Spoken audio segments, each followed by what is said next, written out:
Hello student, इस video में हम पढ़ेंगे क्लास 10th का सब्जेक्ट है मैथ, चैप्टर है 2 जिसका नाम है पॉलिनोमियल। इस वीडियो में हम पॉलिनोमियल के इंट्रोडक्शन के बारे में जानेंगे। तो आइए देखते हैं कि क्या होता है पॉलिनोमियल। तो यहाँ पर सबसे पहले हमारा पॉलिनोमियल को समझने से पहले हमको टर्म को समझना पड़ेगा।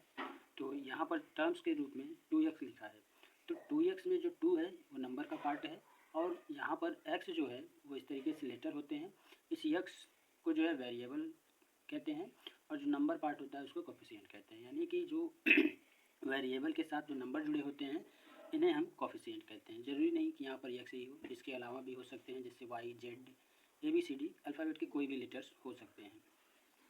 तो आइए हम इसके अलावा और भी एग्जांपल्स ले सकते हैं, जैसे कि हमारे पास हो जाए 4x + 8। ठीक है, इसमें देखिए 2 टर्म्स का जो है पॉलिनोमियल है, जिसमें एक टर्म आपका जो है 4x है और अगला टर्म आपका 8 है। इसमें x जो है वेरिएबल है और जो 4 है वो x वेरिएबल का कोफिशिएंट है। इसके अलावा और भी हो सकता है, जैसे कि x² + 2x + 4, इस तरीके से। इसमें देखिए कि जो है x² वेरिएबल है और x वेरिएबल है। यहाँ पर x का जो कोफिशिएंट है वो 2 है, और यदि पूछा जाए कि x² का कोफिशिएंट क्या है तो यहाँ कुछ नहीं लिखा है, तो 1 है। ठीक है, यानी x² का जो वेरिएबल है वो 1 है।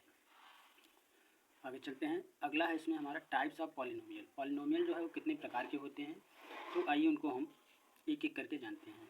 जैसे मान लीजिए अगर दिया हो एक टर्म केवल, ठीक है, सिंगल टर्म दिया है, तो सिंगल टर्म के लिए आपका होता है मोनोमियल, यानी कि ऐसा पॉलिनोमियल जिसमें केवल एक टर्म हो, ठीक है, उसे हम मोनोमियल कहते हैं, मोनोमियल। इसी प्रकार यदि आपका कोई किसी पॉलिनोमियल में 2 टर्म हो, एक टर्म यहाँ है एक टर्म यहाँ है, तो 2 टर्म है, तो उसे हम बाइनोमियल कहते हैं, बाइनोमियल। जिसमें ऐसा पॉलिनोमियल जिसमें 2 टर्म होते हैं, ठीक है, डबल टर्म होते हैं, उन्हें हम बाइनोमियल कहते हैं। इसी प्रकार अगर किसी पॉलिनोमियल में 3 टर्म हो, ठीक है, इसमें देखिए 1, 2 और 3 टर्म हो, तो उसे हम ट्राइनोमियल कहते हैं, ट्राइनोमियल। इसके अलावा अगर मान लीजिए कि कोई ऐसा पॉलिनोमियल हो जिसमें 3 से अधिक टर्म हो, ठीक है, जिसमें 3 से अधिक टर्म हो, तो भी उसे हम पॉलिनोमियल ही कहते हैं। अब आगे चलते हैं, डिग्री ऑफ पॉलिनोमियल के बारे में जानते हैं। तो डिग्री ऑफ पॉलिनोमियल क्या होता है? Highest power of the variable in polynomial. जो पॉलिनोमियल की जो डिग्री होती है वो पॉलिनोमियल में उपस्थित सबसे बड़ा पावर उस पॉलिनोमियल की डिग्री हो जाती है। जैसे कि एग्जांपल अगर लें इसमें, तो मैं यहाँ पर लिखता हूँ 4x, ठीक है, 4x आपका एक सिंगल टर्म है, ये एक पॉलिनोमियल है। अब इस पॉलिनोमियल का जो वेरिएबल है, वेरिएबल का पावर कितना है? कुछ नहीं है तो 1 है, तो कुछ नहीं है तो 1 है, तो इसका मतलब है कि इसकी डिग्री जो है वो 1 हो जाएगी, क्योंकि इसका highest power of the variable जो है वो 1 है। इसकी डिग्री कितनी हो जाएगी? 1 हो जाएगी। इसी प्रकार मैं कुछ और एग्जांपल लेता हूँ, जैसे मान लीजिए x² + 3x + 6 हो, ठीक है, इस तरीके से करके हो। तो अब इसमें वेरिएबल का जो हाईएस्ट पावर है वही इस पॉलिनोमियल की डिग्री है। तो इसकी हाईएस्ट पावर कितनी है? हाईएस्ट पावर है हमारा 2, ठीक है। यहाँ पर अगर देखिए तो हाईएस्ट पावर 1 है, तो हमें जो डिग्री होगी इस पॉलिनोमियल की वो हाईएस्ट पावर होगी, सबसे अधिक पावर। तो सबसे अधिक पावर कितनी है? यहाँ पर x का स्क्वायर है, तो इसकी डिग्री कितनी हो जाएगी? 2 हो जाएगी। इसी प्रकार एक एग्जांपल हम और ले सकते हैं, जैसे हो x³ + 4x + मान लीजिए 12 हो, ठीक है। तो यहाँ पर देखिए हाईएस्ट पावर कितनी है? हाईएस्ट पावर वेरिएबल की 3 है, ठीक है। तो अब इसकी डिग्री जो इस पॉलिनोमियल की डिग्री कितनी हो जाएगी? 3 हो जाएगी। इस तरीके से डिग्री हम पता करते हैं किसी पॉलिनोमियल का। आगे चलते हैं, अगला है हमारा types of polynomial on the basis of degree. Degree के आधार पर पॉलिनोमियल कितने प्रकार का होता है? डिग्री के आधार पर पॉलिनोमियल कितने प्रकार का होता है? तो आइए जानते हैं। इसमें 3 प्रकार आप पढ़ेंगे, 3 टाइप्स, लीनियर, क्वाड्रेटिक और क्यूबिक। अब लीनियर किसे कहेंगे? जैसे मान लीजिए कोई सिंगल टर्म है, ठीक है, अब जिसकी डिग्री 1 हो, वो लीनियर कहलाता है। जैसे यहाँ पर है 4x, ठीक है। इसके अलावा आप डिग्री के आधार पर देख रहे हैं तो यहाँ वेरिएबल की डिग्री कितनी है? 1 है। तो जब ऐसा पॉलिनोमियल जिसकी डिग्री 1 हो तो उसे हम लीनियर कहेंगे। इसके अलावा इसका एग्जांपल और भी हो सकता है, जैसे 2x + 8 हो, ठीक है। तो यहाँ पर जो डिग्री है, ठीक है, 1 है, तो ये भी आपका क्या है? ये आपका लीनियर पॉलिनोमियल है, ठीक है। इसके बाद क्वाड्रेटिक का मतलब होता है जिसकी डिग्री 2 हो, ठीक है। तो जैसे x² + 3x + मान लीजिए 12 है, तो इसकी डिग्री कितनी होगी? अब डिग्री इसकी जो है 2 है, तो ये कौन सा पॉलिनोमियल होगा? क्वाड्रेटिक होगा, यानी जिसकी डिग्री 2 हो, ठीक है, जिसकी डिग्री 2 होती है। ऐसा पॉलिनोमियल जिसकी डिग्री 2 हो वह क्वाड्रेटिक पॉलिनोमियल होता है। इसी प्रकार क्यूबिक के लिए जिसकी डिग्री 3 हो जाए, जैसे यहाँ पर एक्स क्यूब प्लस 2x मान लीजिए 12 है, ठीक है। तो अब इसकी डिग्री कितनी हो गई, 3 हो गई, तो ये एक आपका क्यूबिक पॉलिनोमियल हो गया, ठीक है। अब आगे चलते हैं हमारा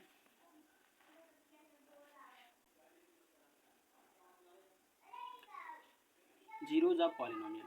पॉलिनोमियल के जीरोज क्या होते हैं, आइए देखते हैं।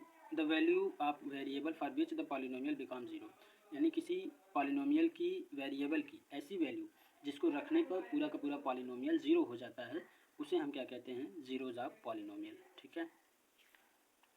जैसे यहाँ पर एक एग्जांपल हम लेते हैं इस बात को समझने के लिए। जैसे मान लीजिए हमारा है यहाँ पे 4x - 8 हो, ठीक है। अब x की ऐसी वैल्यू, ठीक है, जिसको रखने पर इस पॉलिनोमियल की वैल्यू जो है वो जीरो हो जाए, तो वो हमारा क्या होता है, जीरोज ऑफ पॉलिनोमियल। तो इसको देखिए, इसको इज इक्वल टू जीरो करना पड़ेगा। अब x की वैल्यू फाइंड करनी होगी, तो यहाँ पर इस तरफ 4x है, ये 8 इस तरफ माइनस में है, ठीक है। 8 इस तरफ माइनस है, उस तरफ जाएगा तो हमारा क्या हो जाएगा, प्लस हो जाएगा। अब x के साथ ये 4 जो है वो मल्टीप्लाई में है, जब उधर जाएगा तो डिवाइड में हो जाएगा, यानी x इज इक्वल टू 8/4 हो जाएगा। अब 4 से कट कर दीजिए, 4 2 8, यानी x की वैल्यू कितनी आई, 2 आई, ठीक है। अब ये x की वैल्यू जो है वो इस इक्वेशन में रखा जाएगा, तो क्या हो जाएगा, पूरा का पूरा पॉलिनोमियल जीरो हो जाएगा। आप देख सकते हैं जैसे यहाँ पर 4 है, x की वैल्यू हमें रखनी है, तो x की वैल्यू 2 रखी जाएगी, -8 है, ठीक है। सबसे पहले मल्टीप्लाई करेंगे, 4 2 8 -8 इज इक्वल टू 0, ठीक है। तो कहने का मतलब कि जो x की यहाँ वैल्यू है 2, वो x इस पॉलिनोमियल का क्या है, जीरो से। अब आगे आइए समझते हैं। Number of zeros in polynomial equal two degree. किसी पॉलिनोमियल की जितनी डिग्री होती है उतने ही उसके उस पॉलिनोमियल के जीरोज होते हैं, ठीक है। जैसे यहाँ पर आपने देखा था लीनियर, ठीक है। अगर कोई लीनियर पॉलिनोमियल है तो उसके कितने जीरोज हो सकते हैं, कोई अगर आपका लीनियर पॉलिनोमियल है तो उसकी कितनी डिग्री हो सकती है, सॉरी कितने जीरोज हो सकते हैं, उतने ही जीरोज होंगे जितने की डिग्री होगी। तो इसकी 1 डिग्री होती है तो इसके जीरोज कितने होंगे, 1 होंगे। जैसे कि अभी हमने एग्जाम्पल को सॉल्व किया, ये एक आपका क्या है, लीनियर पॉलिनोमियल है, इसकी डिग्री कितनी है, 1 है। इसके कितने जीरोज फाइंड हुए हैं, 2 फाइंड हुए हैं। इसी प्रकार अगर कोई क्वाड्रेटिक है, ठीक है, तो उसकी डिग्री 2 होती है, क्वाड्रेटिक पॉलिनोमियल की डिग्री 2 होती है, तो उसके जीरोज कितने होंगे, उसके जीरोज भी 2 होंगे। इसी प्रकार अगर देखेंगे क्यूबिक के लिए, तो क्यूबिक की डिग्री जो है वो 3 होती है, तो जीरोज कितने होंगे, वो 3 होंगे। यानी अगर इसका x की वैल्यू फाइंड की जाएगी तो ये x के 3 वैल्यू आपके फाइंड होंगे, ठीक है। बाकी के अगले टॉपिक को समझने के लिए अगले पेज पर चलते हैं। अगला टॉपिक हमारा geometrical meaning of the zeros. Zeros के ज्योमेट्रिकल मीनिंग क्या है, ठीक है। तो हम इसमें देखिए ये आपका जो है एक्सिस है, ये एक्स एक्सिस है, ये एक्स डैश एक्सिस है, ऊपर वाई एक्सिस है और नीचे वाई डैश एक्सिस है, ठीक है। अब इसमें अगर कोई इस तरीके से कर्व बनाया जाए, ठीक है, मान लीजिए मैं इस तरीके से ऐसा बना देता हूँ, ठीक है।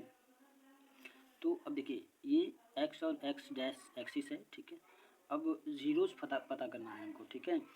तो जीरोज पता करने के लिए हम क्या करते हैं कि ये देखते हैं कि ये जो कर्व है वो एक्स एक्सिस को कितनी बार टच कर रहा है, कितनी बार टच कर रहा है या कितनी बार कट कर रहा है। तो इसमें देखिए, इसमें जो है इस वाले में पता करना है कि हमें जो है मतलब कि कितने जो है जीरोज होंगे। तो जितनी बार एक्स एक्सिस को टच करेगा उतने जीरोज होंगे। यहाँ पर देखिए एक बार टच किया, फिर यहाँ भी एक बार टच किया, ठीक है, टच करे या फिर कट करे, तो यहाँ पर जो जीरोज होंगे वो 2 हो जाएंगे, ठीक है, क्योंकि इसने 2 बार टच किया। एक्स एक्सिस को 2 बार अगर कट किया है तो इसके जीरोज कितने होंगे, 2 हो जाएंगे, 2 हो जाएगा, ठीक है। इसी प्रकार मैं और भी लेता हूँ, जैसे मान लीजिए इस तरीके से कोई है, ठीक है। तो अब ये जो कर्व खींचा गया है वो एक्स एक्सिस को कितनी बार टच कर रहा है, जितनी बार टच करेगा उतने जीरोज होंगे। तो देखिए एक बार यहाँ टच किया है, एक बार यहाँ टच किया है, और एक बार यहाँ टच किया और एक बार यहाँ टच किया, तो कितने जीरोज हो जाएंगे, 1 2 3 4, यानी इसकी जो जीरोज होंगे वो 4 हो जाएंगे, ठीक है। इसी प्रकार मैं और भी एग्जांपल ले सकता हूँ। मान लीजिए ये एक्स है, ये एक्स डैश एक्सिस है, ये वाई है, ये वाई डैश एक्सिस है, ठीक है। इस तरीके से मैं जो है ज़रूरी नहीं यहाँ पर इस तरीके से, अब इसमें बताना है कि कितने जीरोज होंगे। तो जितने बार एक्स एक्सिस को टच किया है, तो एक बार यहाँ टच किया, एक बार यहाँ टच किया और एक बार यहाँ टच किया, तो इसके मिला के 3 बार टच किया, तो इसके जीरोज कितने हो जाएंगे, जीरोज नंबर ऑफ जीरोज हो जाएगा 3, ठीक है। अब मान लीजिए कोई ऐसा दिया हो, ठीक है, जो एक्स एक्सिस को टच ना कर रहा हो, तो अगर एक्स एक्सिस को टच नहीं कर रहा है तो इसका मतलब है कि उसके जीरोज जो होंगे वो जीरो होंगे। यहाँ पर देखिए ये जो कर्व बना है, ठीक है, वो एक्स एक्सिस को टच ही नहीं कर रहा है, तो नंबर ऑफ जीरोज कितने हो जाएंगे, नंबर ऑफ जीरोज हो जाएंगे जीरो, ठीक है। अब अगला हम चलते हैं relation between zeros and coefficient. अब जीरोज और कोफिशिएंट के बीच रिलेशन क्या होता है, ठीक है। तो सबसे पहले इसमें standard form of quadratic polynomial का हमें जानना पड़ेगा। तो स्टैंडर्ड फॉर्म क्या होता है, स्टैंडर्ड फॉर्म होता है ax square plus bx plus c होता है, ठीक है। ये आपका हमारा क्वाड्रेटिक पॉलिनोमियल है। अब इसके लिए हमारा होता है sum of its zeros alpha and beta. इसके लिए दो आपके जीरोज हो जाते हैं क्योंकि ये क्वाड्रेटिक है, इसकी डिग्री 2 है, तो नंबर ऑफ जीरोज कितने हो जाएंगे, 2 हो जाएंगे। एक अल्फा मान लीजिए और एक आपका हो जाएगा बीटा, ठीक है। तो sum of its zeros, sum of its zeros यानी एक अल्फ़ा बीटा का जो सम होता है वो माइनस बी बाई ए होता है। अल्फ़ा बीटा का जो सम होता है वो माइनस बी बाई ए होता है। ये बी और ए कहाँ से आया है, बी जो है वो एक्स का कोफिशिएंट है और ए जो है वो एक्स स्क्वायर का कोफिशिएंट होता है। अगला इसमें product of its zeros alpha beta is equal to c by a. किसी क्वाड्रेटिक पॉलिनोमियल के लिए जो इसके जीरोज अल्फ़ा और बीटा होते हैं वो होता है आपका सी बाई ए। सी जो है वो आपका एक कांस्टेंट टर्म होता है और ए जो होता है वो एक्स स्क्वायर का कोफिशिएंट होता है। चलिए इसमें हम एक एग्जांपल ले लेते हैं, जैसे कि है हमारा x square plus 7x plus 10 है, ठीक है। तो सबसे पहले इसको हमें जो है इसके जीरोज फाइंड करने होंगे, फिर उसके बाद वेरिएबल के कोफिशिएंट के इक्वल रख दिया जाएगा तो हमारा वेरीफाई हो जाएगा। इसमें देखिए x square plus 7x plus 10 है, ठीक है। तो इसको पहले हमें 7x और 10 को स्प्लिट करना है। तो स्प्लिट करने के लिए क्या जो है तरीका होता है, हम यहाँ पर चाहें तो एक्स स्क्वायर का कोफिशिएंट जो है वो 1 है, इस 1 का मल्टीप्लाई 10 में किया जाएगा तो 1 10 जा 10 हो जाएगा, ठीक है। अब 10 का हम फैक्टराइजेशन कर लेते हैं, प्राइम फैक्टराइजेशन। तो यहाँ पर 2 से डिवाइड 10 में करेंगे 2 5 जा 10 और 5 से 5 में डिवाइड करेंगे 5 1 जा 5, ठीक है। अब 10 को इस तरीके से स्प्लिट करना है कि मल्टीप्लाई करने पर 10 आए और ऐड या सब्ट्रैक्ट करने पर हमारा 7 आए, ठीक है। तो यहाँ पर देखते हैं इसका जो प्राइम फैक्टर निकाले हैं 2 और 5 आया है, ठीक है। 2 का मल्टीप्लाई 5 में करेंगे 2 5 जा 10 हो जाएगा। अब 2 और 5 को इस तरीके से जो है अरेंज करना है कि ऐड या सब्ट्रैक्ट करने पर 7 आए। तो हम क्या कर सकते हैं, एक्स स्क्वायर यहाँ पर देखिए जब 2x प्लस 5x करेंगे तो 2x और 5x ऐड होकर 7x हो जा रहा है और 2 और 5 का मल्टीप्लाई करके 10 हो जा रहा है। तो इसको इस तरीके से लिख दीजिए 10। अब इन दोनों में से हमें कुछ कॉमन लेना है, तो इन दोनों में कॉमन हमारा x है तो x प्लस 2 हो जाएगा। इसमें इन दोनों में क्या कॉमन है, 5 कॉमन है तो प्लस 5 ले लीजिए यानी x। अब इस 5 कॉमन लिए तो 5x में डिवाइड करिए 5 से, तो 5 से 5 कैंसिल हो गया, 1 बचा, केवल x बचा। उसके बाद इसी 5 से 10 में डिवाइड करेंगे तो 2 बार जाएगा, 5 2 जा 10। अगर हमारा कॉमन लेना सही है तो दो ब्रैकेट सेम आएंगे। इसके बाद इस ब्रैकेट में से एक ब्रैकेट आप कॉमन ले लीजिए तो हो जाएगा हमारा कितना, x प्लस 2। यहाँ से x प्लस 2 से डिवाइड किया गया तो यहाँ पर केवल x बचा, यहाँ पर जो है x प्लस 2 से डिवाइड किया गया तो प्लस 5 बचा।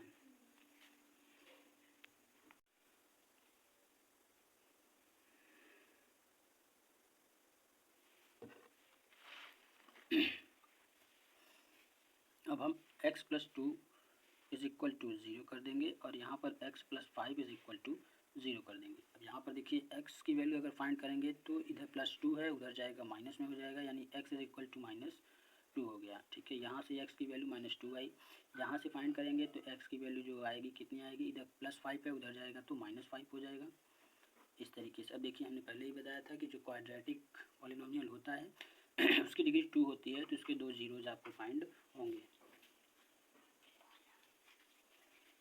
अब इसी चीज़ को हमें इसमें वेरीफाई करना है, alpha plus beta is equal to minus b by a, alpha beta is equal to c by a में वेरिफिकेशन कर देना है। तो यहाँ से मैं लाइन खींच देता हूँ। अब देखिए अल्फ़ा और बीटा यानी यहाँ पर ये वाला अल्फ़ा हो गया और ये आपका क्या हो गया, बीटा हो गया, ठीक है। तो इसमें हम वैल्यू रखेंगे तो अल्फ़ा की वैल्यू -2 है, ठीक है। अल्फ़ा पर लिख लेना इस इक्वेशन को, alpha plus beta is equal to minus b by a. तो अल्फ़ा की जगह हमको रखना है -2, बीच में प्लस है तो प्लस लगाइए, इस ब्रैकेट को थोड़ा सा बड़ा ब्रैकेट बना दीजिए, और बीटा की जगह हमको लेना है -5 लेना है। फिर इसके बाद ये माइनस ऑलरेडी अपनी जगह बना रहेगा। बी की वैल्यू क्या है, बी की वैल्यू यानी एक्स का जो है कोफिशिएंट होता है, तो इस इक्वेशन में एक्स का कोफिशिएंट कितना है, 7 है, तो एक्स का कोफिशिएंट 7 है तो 7 रख दिया मैंने। फिर इस प्रकार ये क्या होता है, एक्स स्क्वायर का कोफिशिएंट होता है, तो एक्स स्क्वायर का कोफिशिएंट यहाँ पर क्या है, 1 है, तो यहाँ पर मैं 1 रख देता हूँ। यहाँ पर देखिए ये -2 अपनी जगह बना है, ये इस -5 से पहले प्लस है तो इस प्लस और माइनस का मल्टीप्लाई कर दिया जाएगा, तो प्लस माइनस से माइनस हो जाता है, -5 इधर हो गया, ठीक है, इज इक्वल। अब यहाँ -7 है, डिनोमिनेटर में 1 नहीं लिखा जाता है, तो यहाँ केवल 1 आएगा, 7 आएगा। यहाँ पर दोनों क्या है, दोनों निगेटिव हैं तो दोनों जुड़ जाएंगे, तो यानी -2 और -5 मिलकर -7 आ जाएंगे, इज इक्वल टू -7। यहाँ पर ये जो पॉलिनोमियल के ज़ीरोज़ हैं और जो वेरिएबल के कोफिशिएंट हैं उनके बीच का जो रिलेशन है इस तरीके से वेरीफाई किया जाता है। इसी प्रकार अभी बचा है हमारा alpha beta is equal to c/a, तो हम ले लेते हैं alpha beta is equal to c/a। तो अल्फ़ा की वैल्यू कितनी है, -2 है, मल्टीप्लाई बीच में बीटा की वैल्यू कितनी है, -5 है। यहाँ पर c है, तो c जो होता है वो कांस्टेंट टर्म होता है, तो इस पॉलिनोमियल में कांस्टेंट टर्म क्या है, 10 है, तो 10 ले लेंगे हम।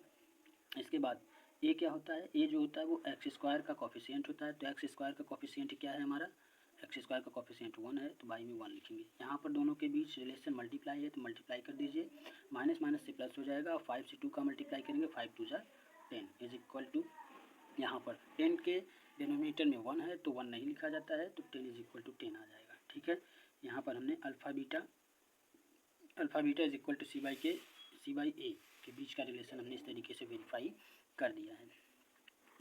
तो इंट्रोडक्शन पार्ट में बस इतना ही, मिलते हैं एक्सरसाइज वाली वीडियो में।